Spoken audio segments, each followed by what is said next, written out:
భారీగా కురిసిన వర్షాల వల్ల తెలంగాణలో ఖమ్మం జిల్లాలో మున్నేరు వాగు కట్ట తెగి 9 మంది అందులో ఆ వరదలో చిక్కుకుపోయి ప్రాణాలతో కొట్టుమిట్టాడుతున్నారు. ప్రాణ భయంతో అల్లాడిపోతున్నారు.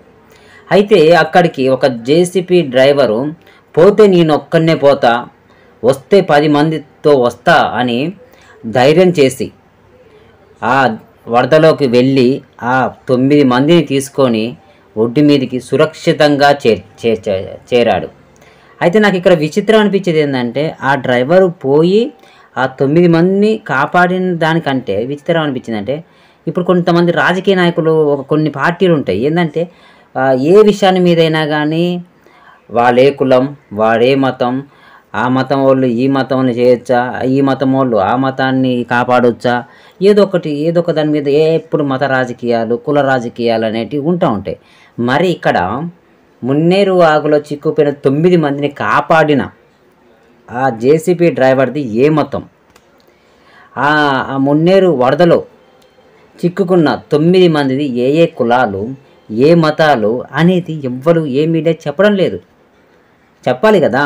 ఎందుకంటే ప్రతిసారి కూడా ప్రతి ఒక్క సంఘటన మీద, ప్రతి ఒక్క తీరు, ఈ సమాజం జరిగే ప్రతి ఒక్క పద్ధతుల మీద కులాన్ని మతాన్ని రుద్దినప్పుడు ఈ మత రాజకీయాలు చేసేవాళ్ళు ఇప్పుడు మరి ఆ డ్రైవర్ది ఏ మతం, అక్కడ చిక్కుపోయిన వాళ్ళది ఏ మతం, ఒకరు చిక్కుపోయిన వాళ్ళు తమ మతం అయితే మరి ఎందుకు ఈ మతాలు వాళ్ళు కాపాడలేదు? ఇక్కడ మతం కులం అనేది సమస్య అనేది ఎప్పుడు ఉంటుందంటే, మనిషి అన్నీ బాగున్నప్పుడే మనిషికి ఎక్కలేని ఒక చికాకు పెట్టేది ఏంటంటే ఈ మతాలు కులాలు. ఈ మతాలు కులాలు మనిషి మర్చిపోదనుకున్నా కానీ ఈ రాజకీయ నాయకులు అనేటోళ్ళు ఈ కులాలు మతాలు అనేది మర్చిపోనివారు. ఇంకా మనిషిని ఈ కులాలు మతాలతో కొట్టుకు చచ్చేలా చేసి వాళ్ళ రాజకీయ పబ్బం గడుపుకుంటున్నారు తప్ప ఈ కులాలు మతాల వల్ల ఈ ప్రజలకు వచ్చే ప్రయోజనం లేదు, ప్రజలకు జరిగే లాభం ఏమీ లేదు. కేవలం ప్రజలు వాళ్ళని వీళ్ళు విద్వేషించుకొని వాళ్ళని వీళ్ళు కొట్టుకోవడం, వాళ్ళని వీళ్ళని సమాజంలో అగౌరవపరచుకోవడము, కించపరచుకోవడం తప్ప వీటి వల్ల ఒరిగేది ఏమీ లేదు. ఇటువంటి ప్రకృతి విపత్తులు సమయంలో, ఇటువంటి కరోనా లాంటి సమయంలో మానవత్వం అనేది వెరిసిల్లింది.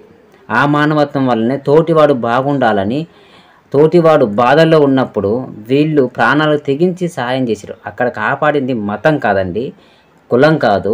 ఈ మతాన్ని కులాన్ని మనిషి అప్పుడు మర్చిపోయి తోటి మనిషి బాగుండాలని సేవ చేసిండు. అక్కడ కాపాడింది మానవత్వం అని మనం తెలుసుకోవాలి. అలాగనే ఈరోజు వరదలు వచ్చినప్పుడు కూడా ఇప్పుడు ఆకలితో ఉన్న నిరాశ్రులైన ప్రజలకు వేరే వ్యక్తులు కూడా, బయట ఉన్న వ్యక్తులు ఆహారాన్ని అందిస్తున్నారు. స్వయంగా వాళ్ళ ఇంటికాంచి వండి తీసుకొచ్చి ఆహారాన్ని ఇస్తున్నారు. ఆ ఆహారాన్ని తీసుకునే వాళ్ళు ఏ కులం, ఆహారాన్ని అందించేవారు ఏ మతం అనేది ఇక్కడెక్కడ కూడా ఎప్పుడు కూడా ఇప్పుడు చూడరు. అసలుకి చూసే ఆలోచన అనేది ప్రజలకు ఉండదు, సామాన్య ప్రజలకి ఎప్పుడు ఉండదు. కులాల మతాల మీద ఎక్కువ ఉండదు. కానీ వీటిని రెచ్చగొట్టే వాళ్ళు రాజకీయ నాయకులు. ఈ రాజకీయాల మీదనే వాళ్ళు పబ్బం గడుపుకోవడం కోసమే ఈ కులాలు మతాలు ఎక్కువ రెచ్చగొడుతున్నారు.